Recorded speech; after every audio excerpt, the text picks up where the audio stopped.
अच्छी case taking एक जरिया है पेशेंट की डिसीज प्रोसेस को समझने का, स्पेसिफिक कॉजेज को जानने का और ये समझने का कि हमें ट्रीटमेंट प्लान कैसा रखना है। केस टेकिंग के बारे में एफोरिज्म 104 में डॉक्टर हेनीमैन कहते हैं, When the picture of the disease is once accurately sketched, the most difficult part of the task, that is to cure, is accomplished. इसका मतलब किसी भी डिसीज को क्योर करने के लिए जो डिसीज पिक्चर है उसे एक्यूरेटली स्केच करना ही सबसे डिफिकल्ट हिस्सा है। इसके बाद ही हम मटेरियल मेडिका और पोसोलॉजी का नॉलेज ठीक तरह से अप्लाई कर सकते हैं।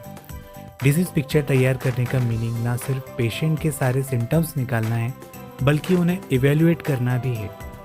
ऑर्गन ऑफ मेडिसिन में एफोरिज्म 83 से एफोरिज्म 104 तक डॉक्टर हेनीमैन ने केस टेकिंग के मेथड्स और प्रिकॉशंस को बहुत ही स्मॉल डिटेल्स के साथ डिस्क्राइब किया है।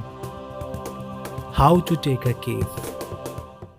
पेशेंट के ओवरऑल इंडिविजुअल एनालिसिस के लिए केस टेकिंग को 4 बड़े पार्ट्स में डिवाइड किया जा सकता है। Chief complaint, pass history, physical generals and mental generals. इस वीडियो में हम चीफ कंप्लेंट को डिटेल्स में समझने वाले हैं।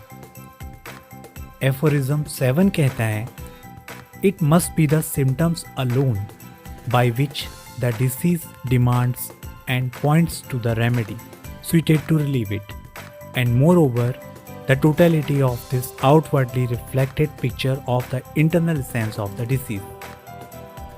और एफोरिज्म 11 कहता है कि डिसीज्ड वाइटलिटी इन्हीं मॉर्बिड सिम्टम्स की मदद से अपने आप को मैनिफेस्ट करती है और केस टेकिंग इन्हीं सिम्टम्स का समझदारी के साथ कलेक्शन और एनालिसिस का प्रोसीजर है। चीफ कंप्लेंट उन्हीं सारे सिम्टम्स को कहा जाता है जिनकी पेशेंट डॉक्टर के पास कंप्लेन लेकर आता है और जिनसे वो सफ़र कर रहा होता है।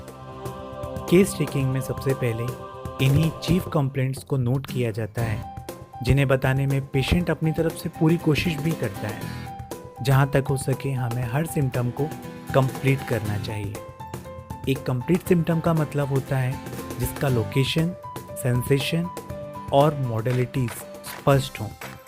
इसके साथ कॉजेशन और कॉन्कोमिटेंट्स को मिलाकर चीफ कंप्लेंट वाला पार्ट तैयार होता है। अब location, sensation, modalities, causation and concomitants को समझते हैं। लोकेशन इंडिकेट करती है प्रॉपर टिश्यू, ऑर्गन या सिस्टम जो अफेक्ट हुआ है और जिसे हमें रेमेडी के द्वारा ठीक करना है। कोई स्पेसिफिक साइट जैसे कि राइट या लेफ्ट, या फिर सिम्टम्स का राइट से लेफ्ट की तरफ जाना या लेफ्ट से राइट की तरफ जाना, एवअप से डाउनवर्ड जाना या डाउनवर्ड से अपवर्ड, या फिर राइट और लेफ्ट साइड का अल्टरनेशन होना। Extension of symptom, for example throat pen का हमारे कान तक एक्सटेंड होना, हेड पेन का शोल्डर्स तक एक्सटेंड होना, या फिर लंबर पेन का हील तक एक्सटेंड होना। सेंसेशन, डॉक्टर बोगर और डॉक्टर हर्बर्ट रॉबर्ट के सेंसेशंस के एपेरेंट मीनिंग बहुत अलग है। डॉक्टर रॉबर्ट सेंसेशन शब्द का use emotional feelings, perception indicate करने के लिए करते हैं, लेकिन डॉक्टर बोगर सेंसेशन का एक वाइड मीनिंग यूज़ करते हैं। That includes pathological conditions of the tissue जैसे कि इंड्यूरेशन, अल्सरेशन, इन्फ्लेमेशन या फिर swelling, feeling in the affected part जैसे कि burning, stinging, tingling, types of discharges from that affected part जैसे कि acrid, transparent या फिर hemorrhagic। एक सिम्टम की एग्रेवेटिंग या फिर एमिलियरेटिंग मॉडलिटीज हो सकते हैं जिनसे सफरिंग या तो वर्ड्स होती है या उसमें राहत मिलती है। यहाँ डॉक्टर कैंट के एडवाइस को भी ध्यान में रखना बहुत ज़रूरी है। डॉक्टर कैंट कहते हैं कि पर्टिकुलर मॉडलिटीज़ से ज़्यादा इम्पोर्टेंस जनरल मॉडलिटीज़ को देना चाहिए, तब भी जब दोनों जस्ट अपोजिट इंडिकेशन दे रहे हों। एग्जाम्पल के लिए लोकल अफेक्टेड पार्ट में हीट से एमिलियरेशन है, लेकिन इन जनरल पेशेंट को हॉट एनवायरनमेंट में तकलीफ बढ़ जाती है। तो जनरल मॉर्टेलिटी को ज़्यादा प्रेफरेंस देना है।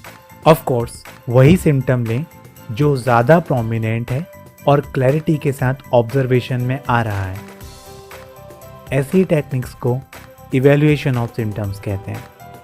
मॉर्टेलिटीज़ को इंडिकेट करने वाले कई फैक्टर्स हो सकते हैं, जैसे कि सीजन्स, चेंज इन टेम्परेचर और weather, position of body, certain foods, particular time, moon phases, biological functions,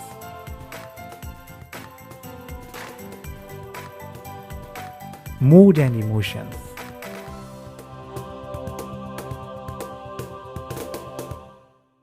Concomitants ऐसे दो या अधिक सिम्टम्स का एक साथ अपीयर होना जो बहुत ही रेयर हो, और ऐसा भी कहा जाता है कि जिनका कोई एनाटॉमिकल या फिजियोलॉजिकल रिलेशन ना हो। लेकिन शायद ये परिभाषा थोड़ी अधूरी है, इसलिए कॉन्कोमिटेंट्स के बारे में ये कहना ज़्यादा ठीक रहेगा कि ऐसे सिम्टम्स जो अलग अलग ऑर्गन सिस्टम में एक साथ अपीयर होते हैं और आमतौर पर जिनका कोई कोरिलेशन नहीं समझा जाता है। एग्जाम्पल के लिए फ्लू के दौरान हेडेक होना, कोराइजा होना, फीवर आना, मैलेस फील करना, ये सब कॉमन सिम्टम्स हैं और हर एक पेशेंट में लगभग देखने को मिलते हैं। लेकिन उसी दौरान एक्सेसिवली ड्राई माउथ होना या फिर शियाटिका का पेन होने लगना, ये एक कॉन्कोमिटेंट सिम्टम होगा। वैसे हमारे शरीर में कुछ भी स्पॉन्टेनियस नहीं होता है। हमारी ह्यूमन बॉडी हमेशा एक सिंगल यूनिट की तरह ही ऑपरेट करती है। कॉजेशन एफोरिज्म 73 में डॉक्टर हैनीमैन ने पॉसिबल कॉजेशंस ऑफ डिसीजेस को एक्सप्लेन किया है। कॉजेशन लेने के समय ये ध्यान रखना चाहिए कि हम जिसे कॉज कंसीडर कर रहे हैं और जिसके बेसिस पर हम अपना प्रिस्क्रिप्शन बना रहे हैं वो स्पष्ट हो, चाहे वो फिजिकल कॉजेज़ हों या मेंटल इमोशनल कॉजेज़ हों। कॉजेशन के बारे में एक सिंपल सा रूल ध्यान में रखना चाहिए। Cause is equal to effect. Patient की सफरिंग जिस इंटेंसिटी की है, हमारा कॉज भी उतनी इंटेंसिटी का हो। ये सिंपल सा रूल सही कॉज को आइडेंटिफाई करने के लिए ध्यान में रखना ज़रूरी है।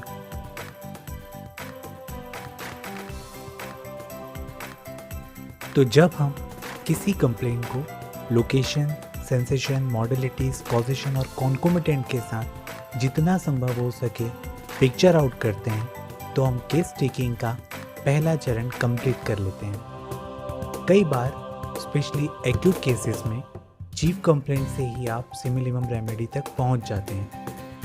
इसलिए चीफ कंप्लेंट को पूरी डिटेल्स में नोट डाउन करें और केस टेकिंग के इस हिस्से में पेशेंट भी अपनी तरफ से आपको डिटेल्स बताने में हिचकेगा नहीं, और जितना कन्वर्सेशन चीफ कंप्लेंट के दौरान डॉक्टर और पेशेंट के बीच होगा, उतना ही हमारा पेशेंट उसकी पास हिस्ट्री और मेंटल डिस्पोजिशन के बारे में बात करने के लिए कंफर्टेबल रहेगा। केस टेकिंग का पहला चैप्टर आपको कैसा लगा कमेंट बॉक्स में ज़रूर बताइए, और अगले चैप्टर के लिए बेल आइकन नोटिफिकेशन को ऑन रखिए।